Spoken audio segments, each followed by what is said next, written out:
գույքարկի գումարը, որը մենք օրենսդրությամբ ասում ենք, որ պետք է հավաքվի գնա համայնք, մենք ուղղորդում ենք, որ համայնքը ինքը իր բարեկեցության վրա ծախսի, շատ կարևոր է սա արձանագրել, այդ գումարները ծախսում են ժողովրդի ընտրած ավագանիները, համայնքների ղեկավարները,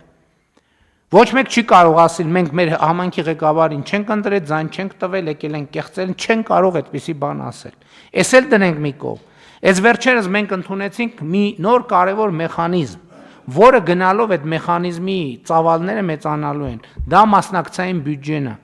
երբ որ համայնքի բնակիչները իրենք կարող են որոշել, ասել, որ մենք ուզում ենք, որ մեր գույքահարկը ծախսվի այսինչ կոնկրետ խնդիրը լուծելու վրա, և ընդհանրապես խոսել այս համակարգի դեմ, կներեք դա նշանակում է ասել, որ մեր գյուղերը պետք է շարունակեն մնալ ցեխի մեջ, եթե չունես կես մետրանոց ռեզինի սապոգներ, նշանակում է դու պետք է գյուղում տնից դուրս չկարողանաս գալ։ Մեր օրենքեզ նախագիծը նրա մասին է, որ մենք մեր գյուղերը ցեխի միջից պետք է հանենք եւ մենք գյուղերը ցեխի միջից հանում ենք։ Գնացեք Հայաստանի Հանրապետության տասնյակ գյուղեր։ Այնտեղ սալիկապատվում են ճանապարհներ գյուղերում, որտեղ իրանց մի քանի հարյուրամյա, նույնիսկ հազարամյա գոյության ընթացքում ոչ մի այդ ողջ պատմության ընթացքում բարեկարգված ճանապարհ չի եղել։ Հասկանում եք, սա քաղաքական ընտրության հարց է։ Սա քաղաքական ընտրության հարց է։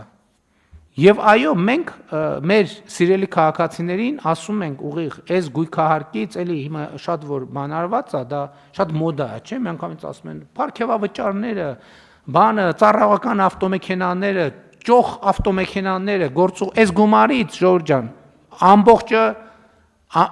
ոչ մի բան այդ նպատակների համար չի ծախսվում։ Եվ հետևաբար ինչքան էլ բարդ է, ինչքան էլ դժվար է, ինչքան էլ պոպուլյար չի, մենք այս որոշումը կայացնենք, մենք պինդ կանգնելու ենք այս որոշման վրա, պինդ կանգնելու ենք այս որոշման վրա։ Կներեք, այս հարցում չի լինելու ոչ մի կոմպրոմիս, բացարձակապես ոչ մի կոմպրոմիս, որովհետև մենք այս հարցով ստիպում ենք, որ համայնքը զարգանա, ստիպում ենք, որ համայնքը ավելի լավ ապրի, ստիպում ենք, որ գյուղը ցեխի միջից դուրս գա։ Ստիպում ենք եւ իհարկե մյուս կողմից էլ սուբվենցիաներով ֆինանսավորում ենք։ Մյուս կողմից էլ բանով դոտացիաներով համայնքին 30 տարի է մենք խոսում ենք տեղական ինքնակառավարման մարմին ինստիտուտը պետք է ուժեղացնել։ Ոնց են ուժեղացնում։ Կենացով սենց են ուժեղացնում։ Սենց են ուժեղացնում եւ համայնքները ֆինանսական կարողություններ են ստանում հարցեր լուծելու։ Քաղաքացիները իրանք ֆինանսական կարողություններ են ստանում հարցեր լուծելու, որովհետեւ նախագծի հեղինակներին ձեռ է տալիս, որ համայնքը չունենա այդ հնարավորությունը, որ երկար ջպերով մարդիկ գան, ասեն, հա ինչա պետք ստեղ, բան, հա մի հատ էլ բան արեք, գրավիլ բերեք, լցրեք, ու բոլոր գյուղացիները զարմանան, ասեն, վայ, սա հրաշք է, երկնային մանանա է, ոնց գրավիլ եկավ, բան, մի քանի բան, քերած ասֆալտ եկավ, պետք է բան անել, երկրպագել,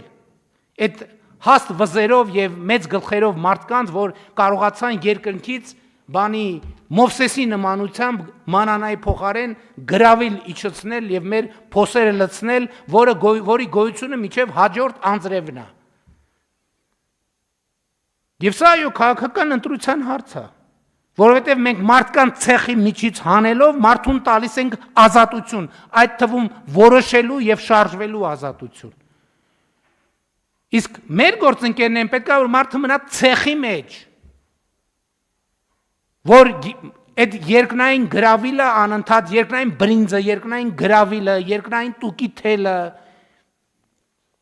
երկնային սալյարկան, անվորակ տենց անընդհատ երկնքից թափվի, ոչ Ժողովուրդ ջան, երկնքից ոչ մի բան այլևս չի թափվելու, թափվելու է պետական եւ տեղական բյուջեներից, ու չի թափվելու, այլ կոնկրետ որոշումներով համայնքի եւ քաղաքացիների ծախսվելու է ձեր կոնկրետ կարիքները հոգալու համար։ Ինչն է ձեր կոնկրետ կարիքը, դուք ինքներդ ձեր համայնքի հետ որոշեք։ Ստեղ մենք էլ ենք արդեն կառավարությունը պետք է քայլ-քայլ հետ քաշվի։ Համայնքը ինքը մեզնից լավ գիտի,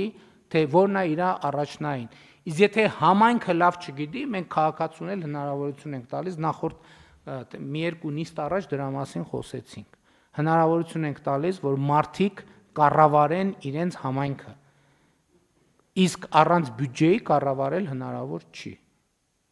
Առանց եկամտի կառավարել հնարավոր չի։ Մենք մի անգամ կարծեմ դրա մասին խոսեցի, այն խորհրդային միության, չգիտեմ, գուցե հիմա էլ կան որոշ տեղերում այդ կոլեկտիվներում, որ կար, չասում էին լատարե են խաղում, որ աշխատավարձերից հիմա էլ կա, հա, այսինքն կուտակվում է գումարը եւ ծախսվում է այս գույքահարկը բոլոր քաղաքացիների համար դա է, որովհետեւ լատարե են խաղում, այսօր մեկի բակի դիմացնեն բարեկարգելու, մյուս օրը կողքի փողոցն բարեկարգելու, այն մյուս օրը երրորդը, այն 4-րդ օրը զբոսայգին, այն 5-րդ օրը շատրվանը, 6-րդ օրը մանկապարտեզը, 7-րդ օրը, չգիտեմ, գրունտային ճանապարհը եւ այլն եւ այսպես շարունակ։ Եվ սա պետք է լինի մարդկանց ընկալումը այս օրենքի եւ այս համակարգի մասին։ Եվ սա այն դեպքերից է, որ ես, գիտեք, շատ են ասում մեր մասին, էլի մեր ընդդիմախոսները եւ բաները եւ ընդդիմախոսները եւ չարախոսները, որ սա թույլ կառավարություն է, թույլ կառավարությունը չի կարող այսպիսի որոշումներ կայացնել։ Ուղղակի չի կարող։ Մենք կայացնում ենք այնպիսի որոշումներ, որ 30 տարի անընդհատ քննարկվել է տեսականորեն եւ այլն ու չի կայացվել։ Ֆինանսական համահարթեցման մասին օրենքի նախագիծը, որով դոտացիաների հետ փոփոխություն, գնացեք, հանեք արխիվը, տեսեք, որ թվից է Հայաստանի Հանրապետության կառավարության եւ ազգային ժողովի օրակարգում։ Այդ օրենքը նույնիսկ առաջին ընթերցմամբ, եթե չեմ սխալվում, ընդունվել է 2007-8 թվերի կողմերը։ Երկրորդ ընթերցմամբ չի ընդունվել։ Ինչի, որովհետև Հայաստանում ուժեղ իշխանություն է եղել։ Այդ թվում նույն պատճառով, որովհետև ձեռ չի տվել ցեխի միջից հանել։ Բա որ ցեխի միջից հանեին, ո՞նց էին ընտրակաշարք բաժանելու գրավիլի, ասֆալտի, չգիտեմ ինչի տեսքով։ Մեր երկրում էլ եմ ասում, այն օր Գյումրիում եմ ասում, թեմաներ կա, որ արդեն մարդիկ չեն հիշում։ Ոչ մեկ չի հիշում, որ ասֆալտ հասկացությունը ուղիղ կապված էր ընտրությունների հետ։ Կար ընտրություն, կար ասֆալտ, չկար ընտրություն, չկար ասֆալտ։ Ընդ որում տեխնոլոգիական լուծումներ կային, հավաքովի ասֆալտ, փռում ես, ընտրվում ես, մնում ասֆալտը, չես ընտրվում, փաթաթում տանում ես մինչև հաջորդ ընտրություններ։ Այսինքն մարդիկ մոռացել են, որ Հայաստանում ընդհանրապես տենց բան է եղել, հասկանում եք, մոռացել են։ Այն ասֆալտը, որ մենք հիմա ուղակի անում ենք, եթե ընտրական տրամաբանության բան էինք, մինչև 2082 թիվը այդ ասֆալտով կարելի էր ընտրություններ անել, հարգելի գործընկերներ, առանց չափազանցության։ Բայց մենք այս մեր գործիքը, հասկանում եք, ես ուզում եմ սա ճիշտ գնահատվի սրա քաղաքական իմաստը, այն գործիքը եւ լծակը, որ ընդունված է եղել, որ կառավարությունը իր ձեռքում պահի, որ որպես լծակ օգտագործի քաղաքական նպատակներով, մենք այդ գործիքը տալիս ենք մարդկանց ազատություն ենք տալիս, որոշումներ կայացնելու, զարգացման օրակարգեր որդեգրելու եւ իրականացնելու համայնքի տրամաբանությամբ, իհարկե կառավարության լիազորությունները եւ գործառույթները որևէ կերպով չզիջելով։ Եվ ես խնդրում եմ, որ այստեղ մենք շատ սկզբունքային գտնվենք,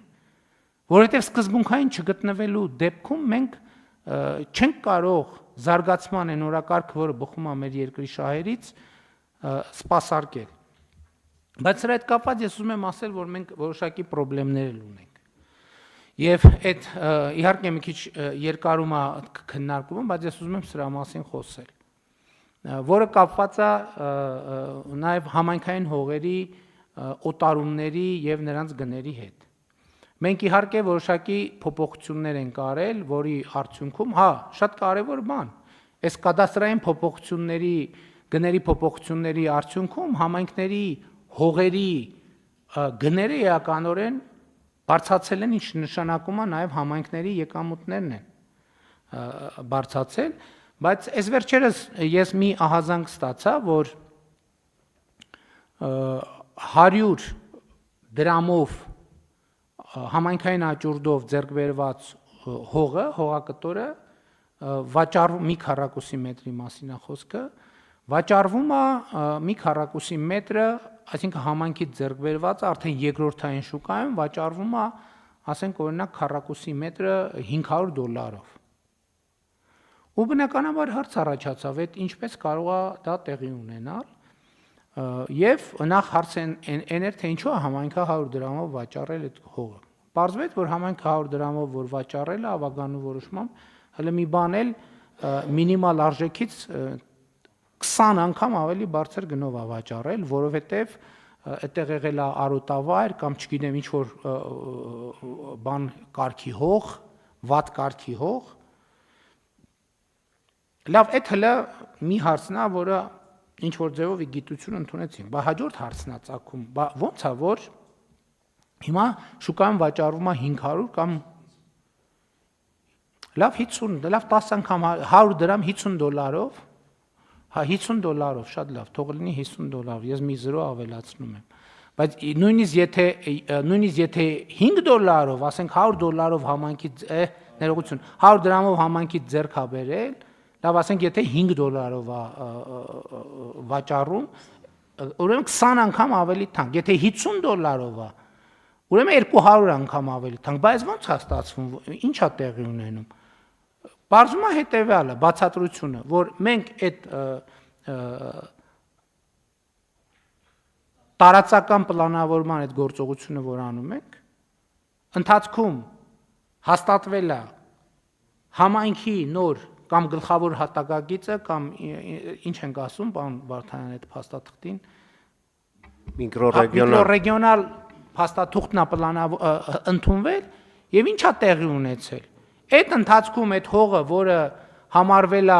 գյուղատնտեսական նշանակության ամենահետին կարգի հող, այդ ընթացքում իր կարգավիճակը այդ միկրոռեգիոնալ պլանավորմամբ փոխվել է եւ դարձել է խառը կառուցապատման հող։ Եվ այս որոշման բերումով այդ հողի գինը 100 դրամից դարձել է $50։ Հիմա այստեղ թվում է թե որ նայում ես ամեն ինչ նորմալ է, բայց այստեղ խնդրեմ կա, որովհետև եթե սովորական պայմաններում այդ 100 դրամով ձեռք բերված հողը մարդը ուզենար կատեգորիան փոխել եւ այլն, այդ փոփոխությունների ընթացքում համայնքին ինքը պետք է հսկայական գումար վճարեր։ Եվ հիմա ստացվում է, որ առանց այդ գումարը վճարելու էլի պետք է վճարի, դե պարզաբան